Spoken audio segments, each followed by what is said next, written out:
ಅಲ್ಲದಿದ್ರೆ ಚಕ್ರವರ್ತಿಗಳು ದೇಶ ಬಿಟ್ಟು ಅನ್ನೋ ಕಾಲಕ್ಕೆ ಇವ ಯಾಕೆ ಹೊರಟು ಬರಬೇಕು? ಹಾಗಿದ್ರೆ ಸಜ್ಜನಿಕೆಯನ್ನು ಗೌರವಿಸುವಂತಹ ಬುದ್ಧಿ ಇದ್ದವ ಅಂತ ಅದಕ್ಕಾಗಿ ನಾವು ರಕ್ಷಣೆ ಕೊಟ್ಟಿದ್ದೇವೆ. ಚಕ್ರವರ್ತಿಯ ಮೇಲಿನ ಅಭಿಮಾನದಿಂದ ಹೀಗೆ ವ್ಯವಹರಿಸಿದವನಿಗೆ ನಾವು ಆಶಯ ಕೊಟ್ಟದ್ದು ಯತ್ಕಿಂಚಿತ್ತು ನಮ್ಮ ಮನಸ್ಸಿಗೂ ಸಮಾಧಾನ ಕೊಟ್ಟಿದೆ. ಚಕ್ರವರ್ತಿಗಳಿಗೆ ಒಂದು ಕ್ಷಣಕ್ಕೆ ಉಪಕರಿಸಿದೆವೇನೋ ಅನ್ನುವ ಭಾವ ನಮ್ಮ ಮನಸ್ಸಿನಲ್ಲಿ ಆನಂದವನ್ನು ತಂದೊದಗಿಸಿದೆ. ಇರ್ಲಿ ನೋಡೋಣ ಉದ್ಯೋಗ ಹೇಗೆ ಮಾಡ್ತಾರೆ.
ಮೊದಲೇ ಕೆಲಸ ಅಷ್ಟಕ್ಕಷ್ಟೇ.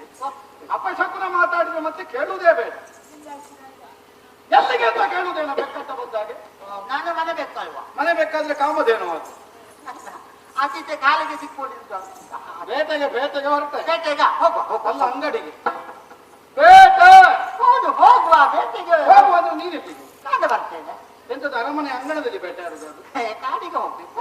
ಚಂದ್ರಕಾಂತ ಶಿಲೆ ಹಾಸಿದ ಅಂಗಣದಲ್ಲಿ ನಿನಗೆ ನಡಿಲಿಕ್ಕೆ ಕೊಡುವುದಿಲ್ಲ ಪುಣ್ಯಾತ್ಮ. ಕೋಲು ಉಳಿದ್ರೆ ಆಚೆಗೆ ಜಾರ್ತದೆ, ಕಾಲು ಈಚೆಗೆ ಜಾರ್ತದೆ. ಹೌದು. ಮತ್ತೆ ನೀನು ಕಾಡಿನಲ್ಲಿ ಹೇಗೆ? ನಾವೆಲ್ಲ ನಿಷಾದದಲ್ಲಿರುವಾಗ ಒಂದು ಆಡಿದ ಬೇಟೆಲ್ಲ ಉಂಟಲ್ಲ.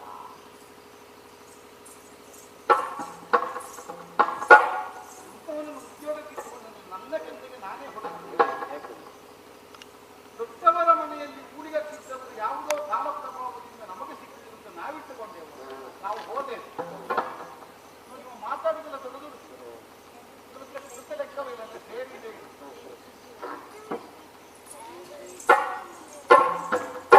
ನಿಷೇಧದಲ್ಲಿರುವಾಗ ನೀನೇ ಬೇಟೆ ಆಡ್ತಿದ್ದದ? ಮತ್ತೆ ಚಕ್ರವರ್ತಿಗಳು ಊಟ ಮಾಡಿ ಮಲಗುತ್ತಿದ್ದದ್ದು ಕಾಣ್ತದಲ್ವ? ಅವನ ಒಟ್ಟಿಗೆ ಇದ್ದೆ ನಾನು. ಕಾಡಿನ ಬೇಟೆ ಅಂದ್ರೆ ಅಷ್ಟು ಸುಲಭ ಅಲ್ಲ, ನನಗೆ ಗೊತ್ತಿಲ್ಲ. ಹೋದವ ಬರುವಾಗ ಇನ್ನಾಗ್ತದೆ ಗೊತ್ತಿಲ್ಲ. 3-4 ದಿನಗಳ ಮೇಲಾಗಿ ಗೊತ್ತಿಗೆ ಊಟ ಇಲ್ಲ, ಕುಡಿಲಿಕ್ಕೆ ನೀರಿಲ್ಲ, ನಡಿಲಿಕ್ಕೆ ದಾರಿ ಇಲ್ಲ, ಮಲಗಲಿಕ್ಕೆ ಜಾಗ ಇಲ್ಲ. ಇಷ್ಟೆಲ್ಲ ಕಷ್ಟ ಉಂಟು. ಸಾಧ್ಯವ ನಿಮ್ಮಿಂದ? ಏನು ಸಾಧ್ಯ ಇಲ್ಲ. ಊಟದ ವಿಚಾರ ಹೌದು. ನಮಗೆ ಏಕಾದಶಿ ತುಂಬಾ ತಿಂಗಳಿಗೆ ಏಕಾದಶಿ ತುಂಬಾ. ತಿಂಗಳಿಗೆ ಏಕಾದಶಿ ತುಂಬಾ 2ಕ್ಕಿಂತ ಹೆಚ್ಚು ಬರುವುದಿಲ್ಲ. ಬಂದ್ರೆ 3 ಮಂದಿಗೆ ಏಕಾದಶಿ. ಅದು ಗ್ರಾಮಕಾರ ಬಂದ್ರೆ ಅಲ್ವಾ? ನಮಗೆ ಯಾರಾದ್ರೂ ಸಿಕ್ಕಿದ್ರೆ ಊಟ, ಇಲ್ಲದಿದ್ರೆ ಏಕಾದಶಿ. ನಿಮಗೆ ನಿರಾಹಾರವಾದ ದಿವಸ ಅಲ್ಲ ಏಕಾದಶಿ. ಸಿಕ್ಕಿದ ದಿವಸ ಏಕಾದಶಿ ಮರು ದಿವಸವೇ ದ್ವಾದಶಿ ಅಂತ ಹೇಳಿಕ್ಕಾಗುತ್ತೆ. ಮೇಲೆ ಮೇಲೆ 3 ದಿವಸ ಏಕಾದಶಿ, 4ನೇ ದಿವಸ ದ್ವಾದಶಿ ಅಂದ್ರೆ ಹಾಗಾಗಿ ನಮಗೆ ಅನುಭವಿಸುವ ಅಭ್ಯಾಸ. ನಿನಗೆ ಪರಿಸ್ಥಿತಿ ಪಾಠ ಕಲಿಸಿದೆ. ಹೌದು.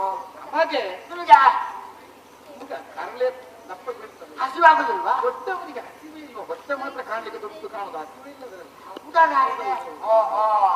ಸಂಪತ್ತೆಲ್ಲ ಸಂಗ್ರಹ ಮಾಡಿದವರಿಗೆ ಮತ್ತೆ ಅನ್ನ ಉಣ್ಣಬೇಕು ಅಂತಲೇ ಕಾಣುದು. ಸಂಗ್ರಹ ಮಾತ್ರ. ಕರಳೆ ದಪ್ಪ ಬಿದ್ದಿರ್ತದೆ, ಹಾಗೆ ಹಸಿವೆ ಆಗುದಿಲ್ಲ. ಹಸಿವೆಲ್ಲ ಇನ್ನಾಗಿದೆ ಬಡತಾಯಿ ಮಕ್ಕಳು. ಹೌದಲ್ಲ? ಒಳ್ಳೆಯದು. ಬೇಟೆಗೆ ಹೋಗ್ಬೇಕು, ಕುದುರೆ ತಗೊಂಡು ನಾನು ಕುದುರೆಯಾಗಿ ಹೋಗ್ತೇನೆ. ನಾನು ಬಾಲ ಕುದುರೆ ಬಾಲ. ಇಂಥದ್ದೊಂದು ಹಠ ಇರ್ಬೇಕು, ಸರಿ ಹೋಗ್ಲಿಕ್ಕೆ ಬಿಡುವುದಿಲ್ಲ ಈ ಸಲ. ನೀವಿದ್ದೀರಲ್ಲ ಹೆದರಿಕೊಂಡು. ಅದೇನು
ರಗಳೆಡಾಗುತ್ತಲಿಗೆ ಸ್ವರದಿಗೆ ರಕ್ತದಲ್ಲಿ ಬೀಳುತ್ತಲೇ ದಾರಿಣಿ ಬಸುದಯ ಬಾಧೆಯಲಿ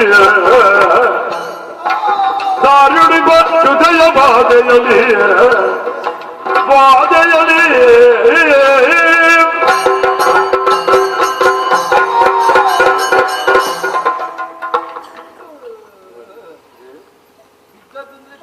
ಆಗಸದಿಂದ ಬಿದ್ದಾಗ ಎಲ್ಲ ಮುಗಿದಿತ್ತಪ್ಪ. ಬೇಟೆ ಎಲ್ಲ ಆಡಿ ಇನ್ನೇನು ಮೃಗಗಳೆಲ್ಲ ಮುಗಿದೇ ಹೋದವು ಅಂತ ಎಣಿಸಿದ್ದೆ. ಎಲ್ಲಿತ್ತೋ ಗೊತ್ತಿಲ್ಲ, ಒಂದು ಪೊದರು ಅನುದಾಡುವುದು ಕಂಡಿದೆ. ಏನು ಅಂತ ನೋಡಿದ್ರೆ ಕೇಸರಿಯೊಂದು ತನ್ನ ಕೇಸರವನ್ನೇ ನಿಮಿರಿಸಿ ಅಧಿಕಾರ ದರ್ಪದಿಂದ ಮುಂದುವರಿದು ಬಂತು. ಕಾಡಿನ ರಾಜನಿದ್ದೇನೆ ತಾನು ಅನ್ನುವ ಗರ್ವದಿಂದ ಮುಂದೆ ಬಂದ ಅದನ್ನು ಬಿಡ ಈ ಕಾರಣದಿಂದಲೇ ಬೆಂಬತ್ತುತ್ತಾ ಸಾಗಿದ್ರೆ ನನ್ನನ್ನು ನೋಡಿ ಭಯದಿಂದ ಓದೆ. ಅದು ಓಡುವುದು ನಾನು ಓಡಿಸಿ ಬೇಗ ಸ್ವಲ್ಪ ಮಿತಿಗಿಂತ ಹೆಚ್ಚಾಗಿ. ಆದ್ದರಿಂದಲೇ ಬಾಣ ಹೊಡೆಯುವಾಗ ಆಯತ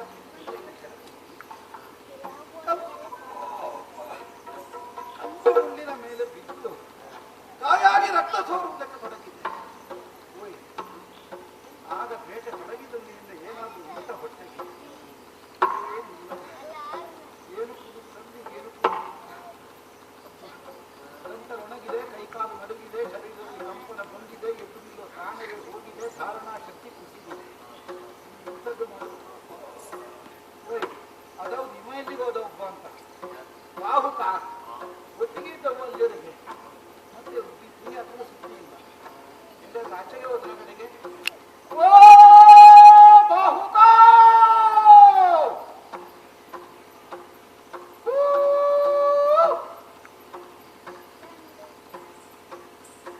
ನಂದನಪವಾದ ಬಂದದ್ದು ಈ ಸಲ. ರಾಯರು ಬೇಟೆಗೆ ಹೋಗುವಾಗ ಬಡತಾಯಿ ಮಗನಾದ ಬಾಹುಕನನ್ನು ಕರ್ಕೊಂಡು ಹೋದ್ರು.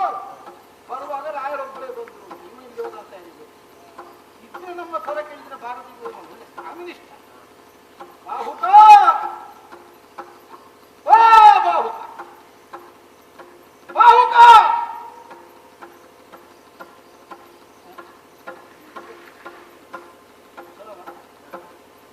ಅಂತ ಕಿವಿನಿ ಸಿಲುಕುಪಾಯ ಹಿರಿಯರು ಹೇಳುವುದನ್ನು ಕೇಳಿದ್ದೇನೆ ನಾನು. ನಿರ್ಜನವಾದ ಪ್ರದೇಶದಲ್ಲಿ ನಮ್ಮ ಸ್ವರಕ್ಕೆ ಮಾರ್ಧನೆ ಬರುವಂತಹ ಬೇರೆ ಕ್ಷುದ್ರ ಶಕ್ತಿಗಳು ಇರ್ತಾವೆ ಅಂತ. ಈ ಆಯುಷ್ಯ ಪೂರ್ತಿಯೆಲ್ಲ ಆಗದೆ ಸತ್ತವರು ಇರ್ತಾರೆ.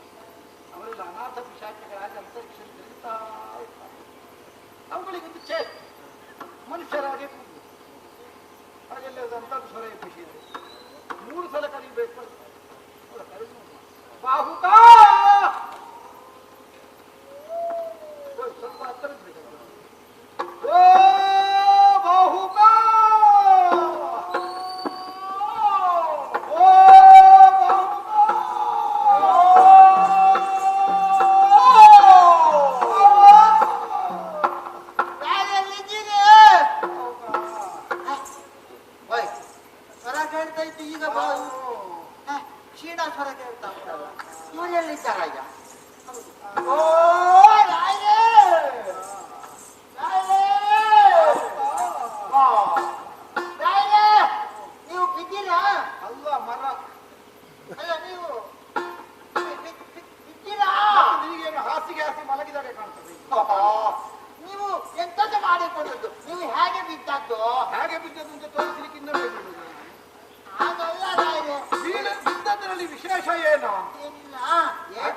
ಅಡಿ ತಪ್ಪಿದರೆ ಆನೆಯೂ ಬೀಳುವುದು. ರಾಜಮಾತೆ ಕೇಳಿಲ್ಲ ನೀನು. ಮತ್ತೆ ಆನೆ ಬಿದ್ದದ್ರಲ್ಲಿ ವಿಶೇಷ ಏನು? ನೀವು ಹೋಗಿ ಹೋಗಿ ಮುಳ್ಳಿನ ಮೇಲೆ ಯಾಕೆ ಅಲ್ಲ, ಮೆತ್ತಗಿದ್ದ ಜಾಗದಲ್ಲಿ ಹುಡುಕಿ ಬೀಳುತ್ತಿದ್ದೆ. ಮುಳ್ಳೆಲ್ಲ ಮೈ ಮೇಲೆ ಕಿತ್ತುಕೊಂಡು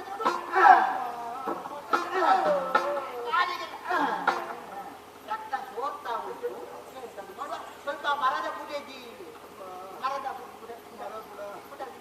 ಸ್ವಲ್ಪ ಮರದ ಬುಡ್ಡೆ ಬೊಡ್ಡೆ ಬೊಡ್ಡೆ ಯಾರು ಮರದ ಬೊಡ್ಡೆಗೆ ಒಣಗಿ ಹೊರಗೆ ಸ್ವಲ್ಪ ಅಲ್ಲಿಗೆ ಹೌದಲ್ಲ ರಕ್ತ ಸೋರ್ತಾ ಉಂಟು.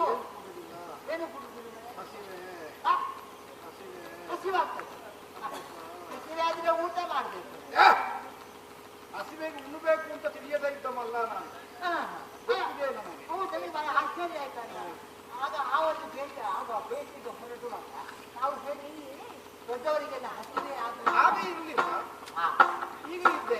ಯಾವತ್ತೂ ಆಗುದಿಲ್ಲ ಅಂತ ಹೇಳಿದ್ರೆ ಕಾರಣ ದಪ್ಪವಾಗಿ ಇಷ್ಟರವರೆಗೆ ಆಗಲಿಲ್ಲ, ಸುಮ್ಮನೆ ಹಿಡಿತಲ್ಲ ನಾನು. ಇಷ್ಟರವರೆಗೆ ಹಸಿವೆ ಆಗಲಿಲ್ಲ ನಮ್ಗೆ. ಈಗ ಹಸಿವೆ ಆಗಿದೆ. ಅದೇ ಹಸಿವಲ್ಲೇ ಊಟ ಮಾಡಿ. ಅಲ್ಲ, ಊಟ ಮಾಡ್ಲಿಕ್ಕೆ ಅನ್ನ ಎಲ್ಲಿ ಉಂಟು? ಅನ್ನ ಇದ್ದಾಗಿ ಹೋಗ್ಬೇಕು ಊಟ ಮಾಡಿ. ಎಲ್ಲಿ ಉಂಟು ಅನ್ನ? ನಾನಿದ್ದೆ. ನೀನು ಬರುವಾಗ ಕಟ್ಟಿಕೊಂಡು ಹೋಗಿ. ಹೌದಾ? ಎಲ್ಲಿ ಉಂಟು ಅದು? ಅದು ಮರದ ಮೇಲೆ ಮರದ ಅದನ್ನ ಹೌದು. ಎಲ್ಲಾದ್ರೂ ಹಾಕೋದು? ನಿನ್ನ ಕುಟುಂಬಿ ಕಡೆಗೆ ಕಾಡಲ್ಲಿ ನೆನಪು ಬಿಟ್ಟರೆ ನಂಗಗಳು ಒಂದೇ. ಯಾಕೆ ಮಂಗ ಮನೆ ಅಲ್ಲದಿದ್ರೆ ಮತ್ತೆ ಮರದಲ್ಲಿ ನೇತಾಡಿಸಿ ಬಂದದ್ದು ಉಳಿತು. ಸುಲಭದಲ್ಲಿ ಸಿಗ್ಲಿಕ್ಕೆ ನಾನೆಂತ ಮಂಗ ಮರದ ಕೊಠರಿ ಒಳಗೆ ಇತ್ತು ಅದಕ್ಕೆಲ್ಲ ಸೊಪ್ಪು ಸಾಧ್ಯಲ್ಲ ಮರೆ ಮಾಡಿ ಬಂದಿದ್ದೆ. ಮತ್ತೆ ಹಾಗಿದ್ರೆ ತಗೊಂಡು ಎಂತದ್ದು ಎಲ್ಲ ಆಗೋದಿಲ್ಲ. ಊಟ ಮಾಡ್ಬೇಕು ಅಂತಂದ್ರೆ ಕೈಕಾಲು ಮುಖ ನೋಡಿಬೇಕು. ಕೈಕಾಲು ಮುಖ ತುಂಬಿದ್ರಿಂದ ಕುಡಿಲಿಕ್ಕೆ ಒಂದು ಕುಟುಂಬ ನೀರಿಲ್ಲ ಪುಣ್ಯಾತ್ಮನಿಗೆ. ನೀರು ಇರಲಿಲ್ಲಂದ್ರೆ ಇತ್ತಲ್ಲಿಗೆ ಹೋಗ್ಬೇಕು. ಇದ್ರಲ್ಲಿ ಹೋಗ್ಲಿಕ್ಕೆ ಎದ್ದು ನಡಲಿಕ್ಕೆ ತ್ರಾಣ ಇಲ್ಲ, ಗಂಟಲು ಒಣಗಿದೆ, ಕೈಕಾಲು ನಡುಗಿದೆ, ನೀರಡಿಕೆ, ಬಾಯಾರಿಕೆ. ನೀವೆಲ್ಲ ಬಾಯಾರು ನೀರಡಿಕೆ ಅಂತ ಹೇಳಿ ನಾನೇ ನೀರಿದ್ದಲ್ಲಿ ನೋಡಿ ಓ ಅಲ್ಲಿ ತಂಪು ಗಾಳಿ ಬೀಸ್ತಾ ಓ ನೀರು ಹೌದಾ? ಹೌದು, ನೀರು ನೀರು ಹರಿವ ನೀರ ಜರಿ ನೀರಡ್ಡಲ್ಲಿ ಅಲ್ವಾ? ಆದ್ರೆ ಅಲ್ಲಿಗೆ ಹೋಗ್ಲಿಕ್ಕೆ ಕಾರಣ ಇಲ್ಲಲ್ಲ. ಹೇಳೋದು ಯಾಕೆ ನಾನಿಲ್ಲೇ ನನ್ನ ಬದಲಿಗೆ ನೀನು ಕೈಕಾಲು ತೊಳೆದ.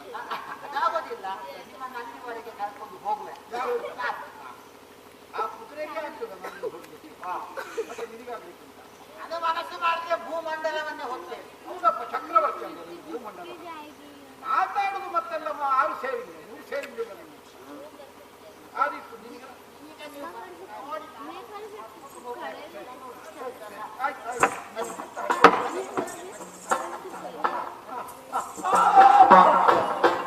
ಆಯ್ತಲ್ಲ, ನೀವು ಬಿದ್ದ ಹೊತ್ತಿಗೆ ನನ್ನ ಮೊದಲೇ ಅರ್ಧ ಪ್ರಾಣ ಆಗಿದೆ. ನಾನು ಬಿದ್ದದ್ದಲ್ಲ, ಜಾರಿ ಕೋಲು ಜಾರಿ. ನಿನಗೆ ಒಂದೊಂದ್ಸಲ ಕೋಲು ಜಾರುದು, ಒಂದೊಂದ್ಸಲ ಕಾಲ ಜಾರುದು ಅಂತ ಬಾಕಿ ತಮ್ಮ ಹೋದ ಈಗ. ಅಲ್ಲ ನೋಡಿ ಆಕರಿಸಿ ಇರ್ತೇನೆ. ಹೌದಲ್ಲ? ಸರಿ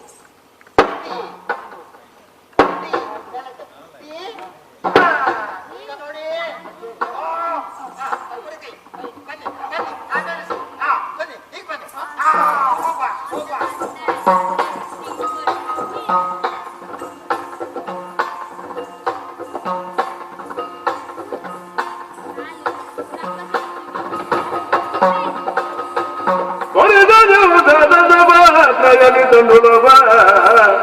ಇರದೆ ಕಾಗುದ ಪುನಃ ಬರಿದೆ ಹೊರಿದ ಭಾಗಗಳದು ಭಾಗಗಳದು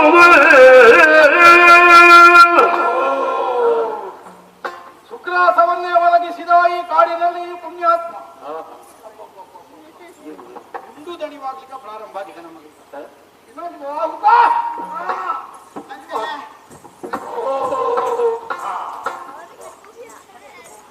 ತುಂಬಾ ನೀನೆಂತ ಮಾಡ್ತಾ ಇದ್ದಲ್ಲಿ? ನಾನಲ್ಲಿ ಎಲೆ ತೆಗೆದು ಸಾರಿಸ್ತಾ ಇದ್ದೆ. ಎಲೆ ತೆಗೆದಲ್ಲಿ ಎಲೆ ತೆಗೆದು ಆಚೆ ಮಾಡ್ತಾ ಬಿಡಕ್ಕೆ. ಮತ್ತೆ ಈಟ ಮರದಲ್ಲಿದ್ರೆ ಏನಾಗ್ತಿತ್ತು? ಊಟ ಮಾಡಿದ ಜಾಗ ಹಾಗೆಲ್ಲ ಬಿಡ್ಲಿಕ್ಕಿಲ್ಲ. ಎಲೆ ತೆಗಿಬೇಕು, ಹಚ್ಚಬೇಕು, ಊಟ ಮಾಡ್ಬೇಕು. ಆಗ್ಲಿ ನಿನ್ನ ಆಚಾರ ನಿನಗೆ. ಅಜ್ಜಿ ಹೇಳಿದ್ದಾರೆ ಹಾಗೆ ಬಿಟ್ಟರೆ ಹೊಟ್ಟೆ ನೋವು ಪ್ರಾರಂಭ ಆಗ್ತದೆ. ನಿನ್ನ ಅಜ್ಜಿಗೆ ನಮಸ್ಕಾರ. ಅವರ ಅನುಭವಕ್ಕೆ ನಾವು ಶರಣ. ಅಜ್ಜಿಯಲ್ಲ, ಅದು ಅನುಭವದ ಮೂಟೆ. ಇರ್ಲಿ, ಇದೀಗ ರುಚಿಯಾದ ಊಟ ತಂಗಳನ್ನ ನನಗೆ ಹಸಿ ಬಿಸಿ ಗೊತ್ತಾಗುದಿಲ್ಲ. ನಾವೆಲ್ಲ ಮುಕ್ಕುವ ಊಟ ಏನು ನೀವು ಮುಕ್ಕುದಾದ್ರೆ ಏನು ರುಚಿಯೋ ಏನು ರುಚಿಗೋ ಕಾರಣ ಉಂಟು. ಬಿದ್ದವರು ಹಸಿವೆ ಜೋರಿತ್ತು, ಸಿಕ್ಕಿದ್ದು ಅನ್ನ ಆಲ್ಮೋಸ್ಟ್ ಅನ್ನೋದು ಆಯ್ತು. ನಿಮಗೆ ಹಸಿವಿಲ್ಲದ ಮನೆಗೆ ನಾಳೆ ಹಸಿವಿಲ್ಲದೆ ನನಗೆ ಈ ತನಕ ರುಚಿಯಾಗದೇ ಇದ್ದದ್ದಲ್ಲ. ರುಚಿಯ ಮರಿತವನಾದ್ದರಿಂದಲೇ ರುಚಿ ಎನ್ನುವುದನ್ನು ತಿಳಿದುಕೊಂಡಿದ್ದೇನೆ. ಅದು ಹೋಗಲಿ. ನಿಮ್ಮಲ್ಲಿ ಅಡುಗೆ ಭಟ್ರು ಯಾರು? ಸಭೆಗೆಲ್ಲ ಅಡುಗೆ ಭಟ್ರು. ನಾವೇ ಬೇಯಿಸುವುದಂತ ಒಂದಷ್ಟು ತಿನ್ನು. ಮತ್ತೆ ಬೇಯಿಸುತ್ತಿದ್ರೆ ಮತ್ತೆ ನಾವು ಹಸಿದಿಲ್ಲ. ಅದಲ್ಲ, ನಿಮಗೆಲ್ಲ ಕ್ರಮಬದ್ಧವಾಗಿ, ನಮ್ಮದೆಲ್ಲ ಅಲ್ಲ. ನಾವು ಅಟ್ಟು ಉಣ್ಣುವುದು. ಹೌದು. ಮತ್ತೆ ನೀವು ಇಟ್ಟು ವಿಷಯ. ಹೌದು. ನೀನೇ ಬೇಯಿಸುವುದ? ನಾನೇ ಬೇಯಿಸುವುದು. ನೀನೇ ಇಷ್ಟು ಪಾಕ ಮಾಡ್ತೀಯ? ಹೌದು. ಎಂತ ಪಾಕ. ಹಾಗಿದ್ರೆ ನಿನಗೆ ಇನ್ನು ಮುಂದೆ ಈ ಉದ್ಯೋಗವಿಲ್ಲ. ಏ ದೇವ್ರೇ, ಇದು ಸುಮ್ಮನಿಲ್ಲ. ಹರುಷದಲ್ಲಿ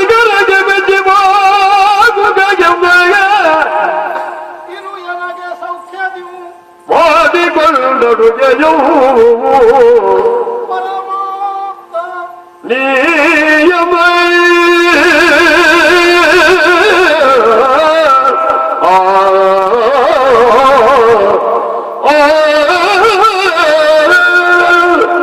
ಅಪರಾಧ ಮಾಡಲಿಲ್ಲ, ನನಗೆ ಯಾಕೆ ಕೆಲಸ ಇಲ್ಲ, ಅದಕ್ಕೆ ಹೇಳುದು ಹಸಿದವರಿಗೆ ಊಟವೇ ಕೊಡ್ತಾರೆ, ಕೆಲಸ ತೆಗಿತ. ನಿನ್ನ ಹೊಟ್ಟೆಗೆ ಹೊಡೆದವ ಅಂತ ತಿಳ್ಕೊಳ್ಬೇಡ.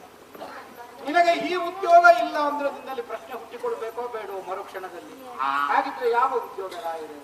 ಹೊಳೆಯೋದಿಲ್ಲ ಇನ್ನು ಮುಂದೆ ನೀನು ಕುದುರೆಯ ಮೇಲೆ ವಿಚಾರಕ್ಕಾಗುವ ಅಂತ ನೀನು ಏನಾದ್ರೆ ಸೌಖ್ಯ ನೀವು ರಚಿಸಿಕೊಂಡ ಅಡುಗೆಯಂ ಅಡುಗೆ ಅಡುಗೆ ಪಾಕಶಾಲೆಗೆ ನಾನು ಮಾಡಿದ ಅಡುಗೆ ಯಾರು ಉಂಟಾರು ಯಾರ್ಯಾರು ಉಣ್ಣುವುದಕ್ಕಲ್ಲ, ರಾಜಭೋಜನವನ್ನು ಸಿದ್ಧ ಮಾಡುವ ಹೊಣೆ ನಿನಗೆ. ಅದು ಯಾಕೆ ನನಗೆ ನನ್ನ ಸಹಪಂಕ್ತಿಯಲ್ಲಿ ಕುಳಿತು ಉಣ್ಣುವವರಿಗೆ. ಯಾಕಂದ್ರೆ ನನ್ನ ನಾಲಗೆಗೆ ರುಚಿಯಾದ, ಮನಸ್ಸಿಗೆ ಹಿತವಾದ, ದೇಹಕ್ಕೆ ತಂಪಾದಂತಹ ಅಡುಗೆಯನ್ನು ಮಾಡಿ ಹಾಕಿದ್ದೀನಿ. ಆದ್ದರಿಂದ ನೀನು ರಾಜಭೋಜನವನ್ನು ಸಿದ್ಧ ಮಾಡುವಲ್ಲಿ ಅರ್ಹತೆ ಇದ್ದವ ಅನ್ನುವುದು ಸ್ಪಷ್ಟ. ಕೇವಲ ಪಾಕಶಾಸ್ತ್ರ ಪ್ರಾವೀಣ್ಯ ಒಂದೇ ಸಾಲದು, ರಾಜನ ಆರೋಪಣೆಯನ್ನು ಸಿದ್ಧ ಮಾಡುವವನಿಗೆ ಅವ ಸ್ವಾಮಿಯಲ್ಲಿ ವಿಶ್ವಾಸವನ್ನು ಹೊಂದಿದವನು ಆಗಿರಬೇಕು. ಪರಮಾಪ್ತ ನೀನು ಈ ಬಗೆಯಿಂದ ನಿನ್ನನ್ನು ಕಂಡದ್ದರ ದ್ಯೋತಕವಾಗಿ ನನ್ನ ಪಾಕವನ್ನು ಸರುವಂತಹ ಹೊಣೆಯನ್ನು ನಿನಗೆ ಒದಗಿಸಿಕೊಟ್ಟಿದ್ದೇನೆ. ಮಾಡ್ತಾ ಏನು ಇದು ಮತ್ತೆ ಇನ್ನೊಂದೇನು ಅಂತ ಹೇಳಿದ್ರೆ ನೀನು ಬಟ್ಟೆ ಬದಲು ಮಾಡಬೇಕು. ಬಟ್ಟೆ ಈ ಬಟ್ಟೆ ಆಗಲಿ ಮತ್ತೆ ಯಾವ ಬಟ್ಟೆ? ಬಿಡಿ ಬಿಡಿ ಬಿಳಿಯ ಬಿಡಿ ಬಿಡಿ ಅದೀಗ ಬೇಡದಾಗಿದೆ, ಅದು ಕೊನೆಗೆ ಆಯಿತು.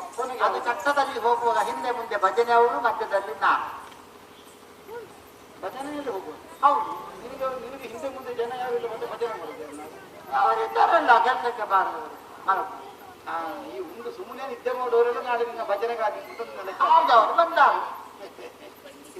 ಅದೆಲ್ಲ ಹೇಳಿದ್ದು ನಾನು ಬಟ್ಟೆ ಬೇಡವೇನೋ. ಅದು ಒಂದು ಗಳಿಗೆಗೆ ಮಾತ್ರ ಕಾಯಿದೆ, ಮತ್ತೆ ಮಸಿ ಆಗುದಲ್ವಾ? ಬುಡದಲ್ಲಿ ಹೋಗುವಾಗ ಬಿಳಿ ಬಟ್ಟೆ ಹಾಕಿದ್ರೆ ಬರುವಾಗ ಬಟ್ಟೆಯ ಬಣ್ಣವೇ ಸಿಗುತ್ತೆ ಅಲ್ವೇ? ಮತ್ತೆ ಅದೇನು ಮಾಡುವ? ಬೇಡ ಬೇಡ, ಹೀಗೆ ಇರ್ಲಿ.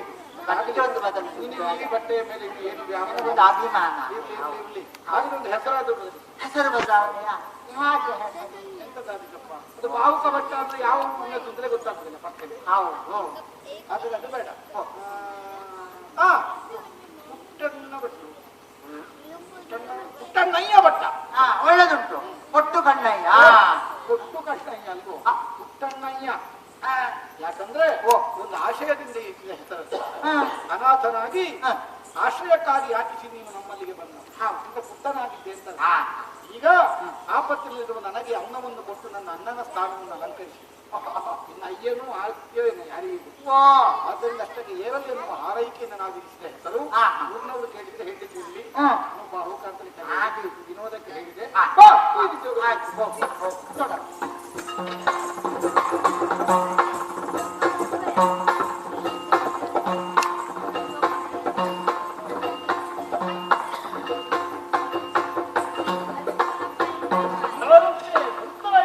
ಇದನ್ನು ಗುಲಾಬುದ ಕುಲಪುರಾಗಿದ ನಮಯಂತೆ ಪುತ್ರರು ಬರಲು ಕಂಡು ಚಿತ್ತದೊಳದ ಭೀಮರಾಯರು ಬೇಗ ಎತ್ತಿಕೊಳ್ಳುದ ಉಳಿರಿದೆ